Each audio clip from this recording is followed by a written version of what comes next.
we are going to talk about wand combos. And I know if you watched my wand rotation video a couple of weeks back, pretty much said there aren't any combos.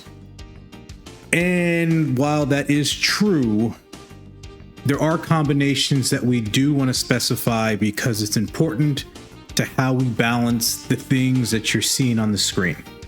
And so while we're going to jump into the game in a little bit and I'll show you those combinations, before we do that, we need to understand how element accumulation, element pursuit, and compound techniques all play together.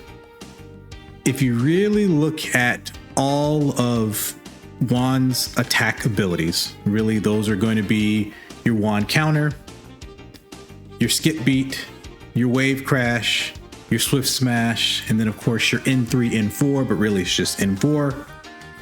Outside of things like skip beat, which gets a little tricky, especially when you have wand levers and guard frames, their DPS actually isn't too different from one another. What do I mean by that? If you were to calculate the DPS for wave crash 1, so the first hit of wave crash, and compare that to a charged swift smash, specifically charged swift smash T3.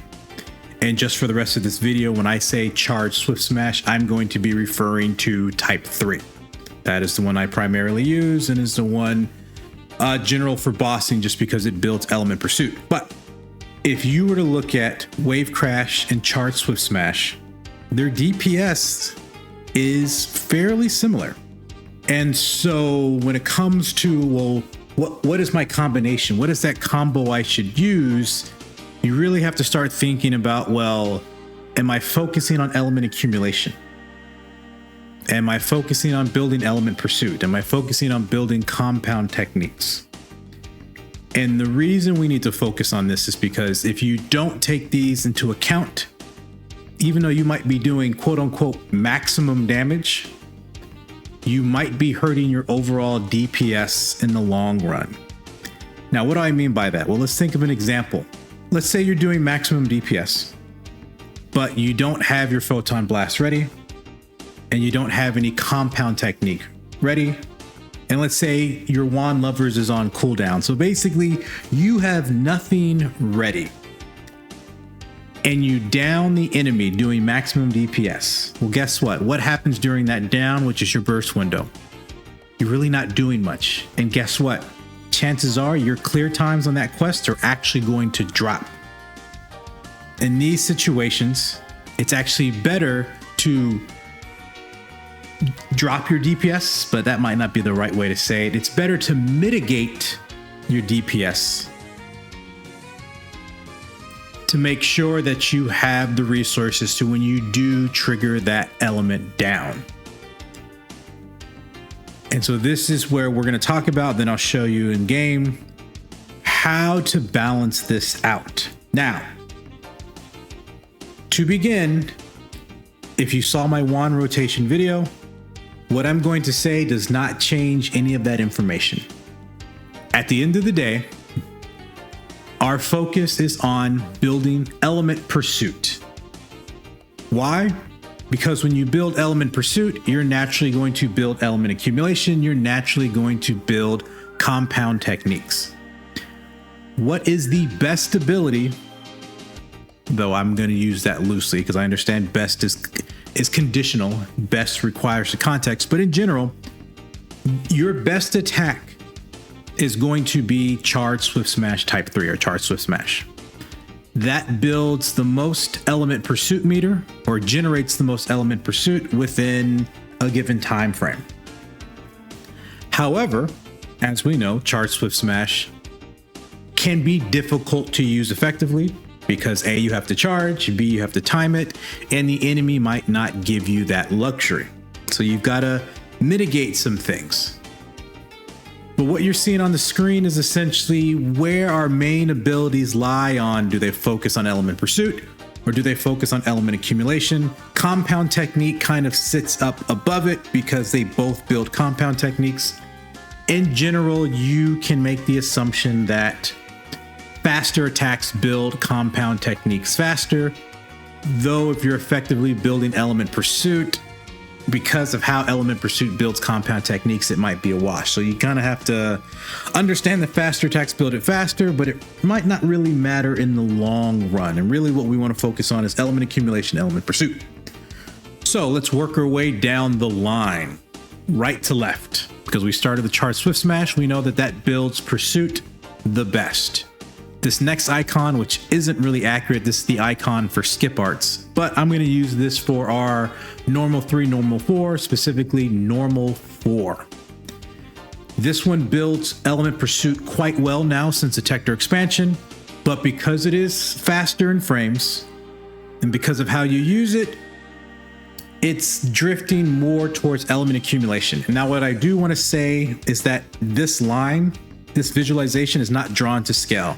So it's not that, oh, N4 is, 75% Element Pursuit and 25% Element Accumulation. I don't want to communicate that. It's just kind of give you a visual sense of how these things play out. Our next, which is in the middle, more or less, is going to be our wand parry counter, or even our step counter, but we're going to focus on wand parry counter because this builds Element Pursuit just as well as N4 and Swift Smash. But given its speed and given the fact that it's a level 3 Photonic Fury, and that's really what's dictating the Element Accumulation, Element Pursuit rates, it's also fairly effective in building Element Accumulation, and thus it's in the middle. Though technically this is not a part of our combos, this is something that you do in response to the enemy that is kind of breaking your combos, but we'll get into that. Next we have Skip Beat. Now Skip Beat is in the Element Accumulation, not only because it hits twice and it hits fast. You're starting to see a pattern that faster attacks basically build Element Accumulation faster and potentially can build compound faster.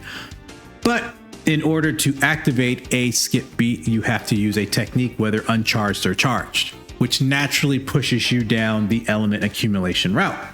And then we have Wave Crash, which being, especially Wave Crash 1, being our fastest skill, more or less. You actually, if you think about it, if you're doing Wave Crash cancels, it is your Element Accumulation builder. Especially, as you'll see the icon over here, this is Wand Lovers, when you activate Wand Lovers, because your Wand Lovers combo is essentially Wave Crash 1, Wave Crash 1, N3, N4. Then of course, N3 and N4, their frames are reduced, which makes them faster, which means more Element Accumulation. If you wanted to build Element Accumulation as quickly as possible, you would say, hey, I'm going to go with a Wave Crash type of combination. And I want to get into Wave Crash a little bit. But if you wanted to slow Element Accumulation down as much as possible while still maintaining your damage and DPS, you want to start drifting towards Swift Smash, focusing more on Element Pursuit, letting the Element Pursuit carry that compound technique and that Element Accumulation that you're losing per second just because of that burst ability. I want to talk about Wave Crash because Wave Crash is interesting. Remember, Wave Crash is 2 hits. If you look at Wave Crash's DPS, it's a little deceptive. Mathematically, what you see on paper makes sense, but you don't want to look at it that way. Because when you look at it that way, it almost makes it seem that Wave Crash 1 is the better option. And in certain situations, of course, it is. But you really want to treat Wave Crash as 2 separate hits. And it's fair to say that because you can cancel in between the first and second hit.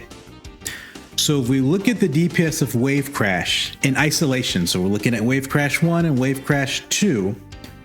Once again, I said Wave Crash 1 is about the DPS of Swift Smash. You're looking, of course, it depends on how you're doing your multipliers and things of that nature.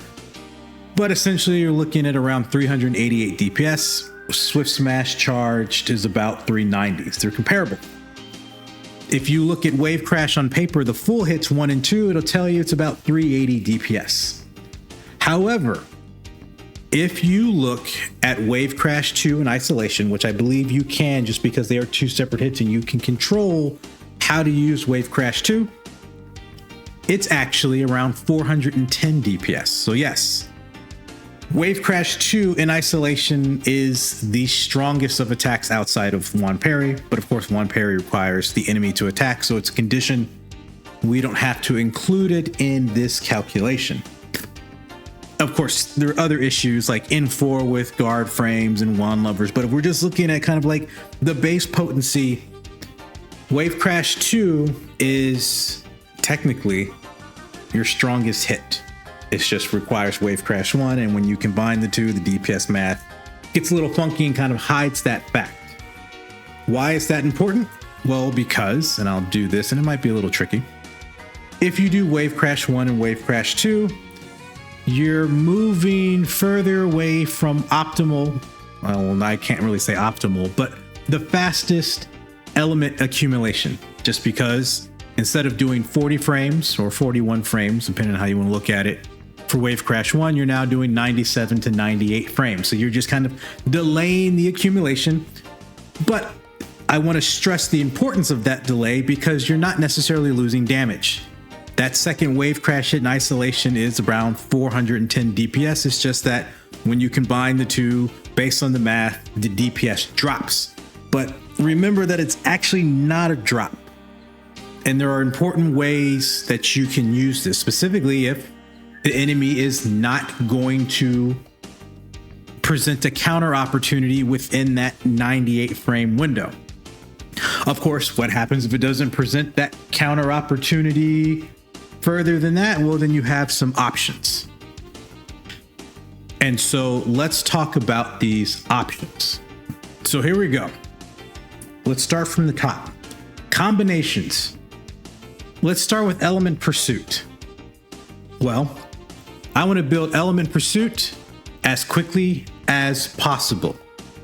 Your options are going to be Swift Smash, Charge Swift Smash, right? 1, 2. If you're going against the boss, 3 or 4, right? Boom, Charge Swift Smash into Element Pursuit. However, we know that is not always possible. And so, or you might not have the PP. So you're gonna have to adjust. So what is our adjustment? Well, our Swift Smash. Swift Smash. Oops, messed that up. Too slow. Your N3, N4. Your wand, skip arts. Now, let's say you can't get 2 Swift Smash charges off, right?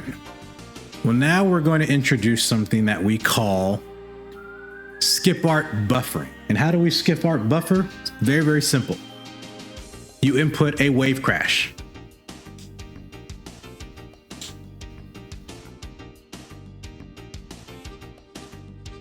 So as you're seeing, my combination is moving further and further away from optimal element pursuit, dealing with the situation while still maintaining as much damage as possible, while also, as you'll notice, building more element accumulation. Because once again, Swift Smash, great in element pursuit, not so great in element accumulation. We make those adjustments. We start now venturing into the Wave Crash territory. So let's go on the opposite end of the spectrum. What is our combo for building element accumulation as quickly as possible? Well, it's very, very simple. Wave Crash, right? But of course, we have an issue that we don't have infinite PP, and we still want to build some pursuit. So generally, it's going to be Wave Crash, N3, N4. However, if I go into wand levers, this improves my element accumulation that much more because it improves or it speeds up N3 and 4.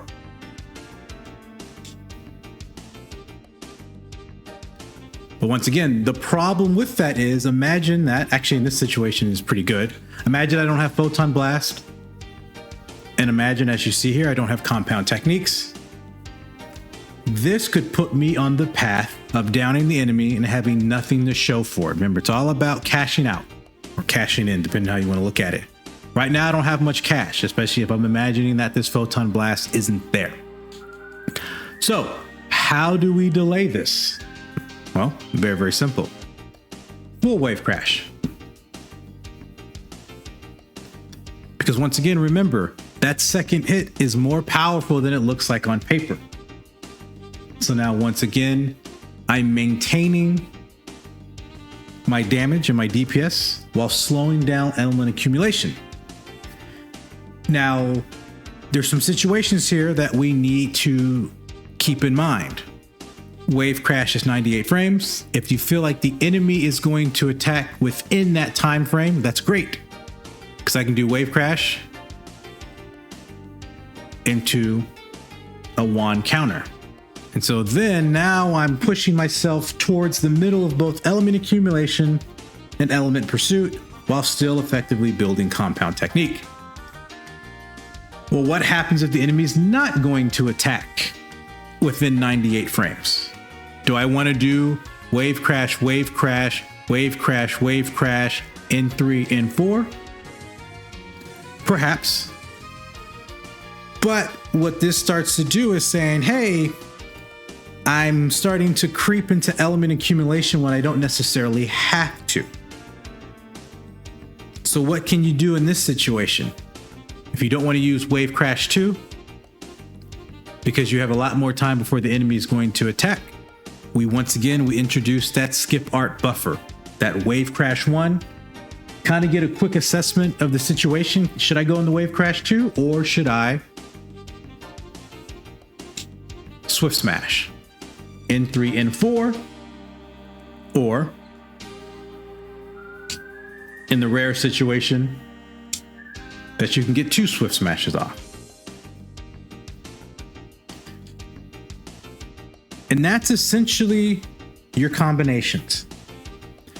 Now, one of the things that we have to think about is, how do we manage wand levers? Because effectively, you kind of want to use wand levers when it's off cooldown. Not always, but you have to look at this button as now a DPS button. And I said this before in my wand levers video a couple weeks back. You want to hit this button as many times as you can during a fight. Of course, you want to use it responsibly, but essentially that's the goal. Every time you hit this button, for all you car drivers out there or car fans, it's your NOS button, your nitrous oxide. The minute you hit that, you hit the NOS and you're off to the races. You want to hit that NOS button as much as possible. However, we know that every time I hit that button, I'm also pushing into the red zone of element accumulation, which, if I've got the resources to spend, perfect. I want to push that element accumulation. I want that down. But if I don't, I need to modulate, but I still want to hit that button. So this is where we work on essentially element stance switching. Not really. I have a video on stance switching a while back, but essentially the same concept. So right now I have element on my wand. I don't want to be using wand levers with element because I might be pushing the enemy in that down territory when I don't want it. So what do? Very, very simple. Activate wand levers, element pursuit. No more wand. Now I'm just going to use my wand levers combo. Still going to be building compound technique. Not as fast just because I don't have element, but still fast because this is a fast attack.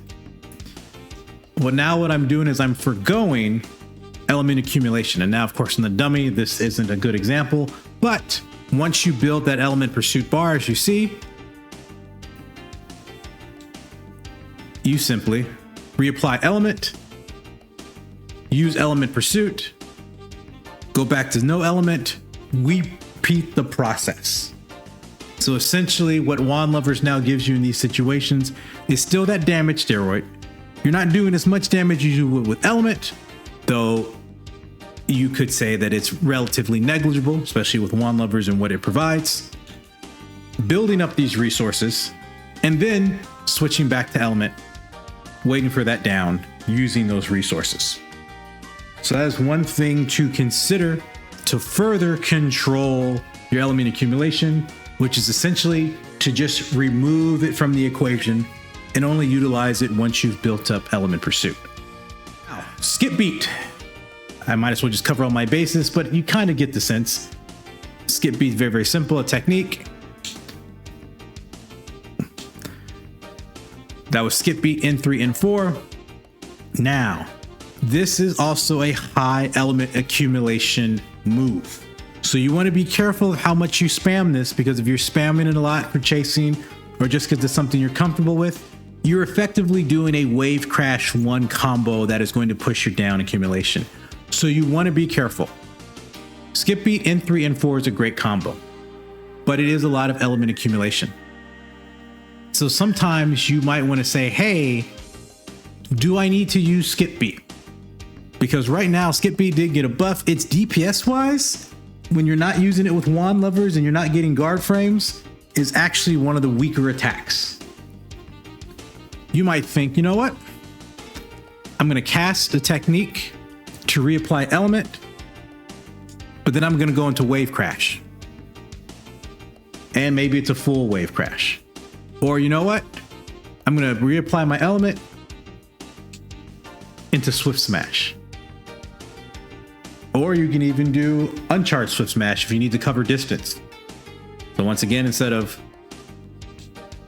you could go Uncharged Swift Smash. Similar to Wave Crash 1, Uncharged Swift Smash allows you a wand art buffer or wand skip art buffer. So I could go Uncharged Swift Smash. Okay, now I've got Swift Smash. Boom. So even though I reapplied element, I closed the distance while also maintaining and managing my element accumulation. Because once again, I don't want this necessarily pushing my element accumulation, my down state, before I'm ready to use it.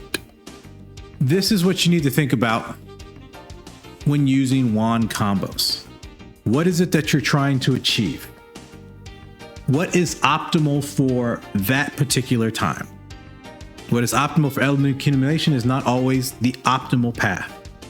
Sometimes in doing that and maintaining DPS will tank your DPS because you've missed windows. And you know what? We have a dog over there. So let's test some of this out.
And there we go.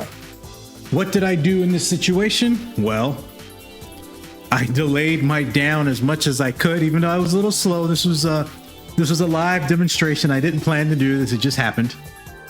But essentially, when did I get that first element down? And the answer was after its weak spot was exposed. If I had continued to use element throughout the fight, especially with wand lovers, that element down would have occurred before that. what would have happened, even though I still had Compound Technique and Photon Blast, I essentially would have been forced, more or less, to use my Photon Blast and those Compound Techniques when it did not have its weak spot exposed. And delaying how I use my elements, how I use my different combinations, I was able to still keep my damage up, prolong the down, wait for that opportunity, then burst him and he's dead. Hope that was informative. Hope you learned something, and let me know your thoughts and questions in the comments, and I'll catch you next time.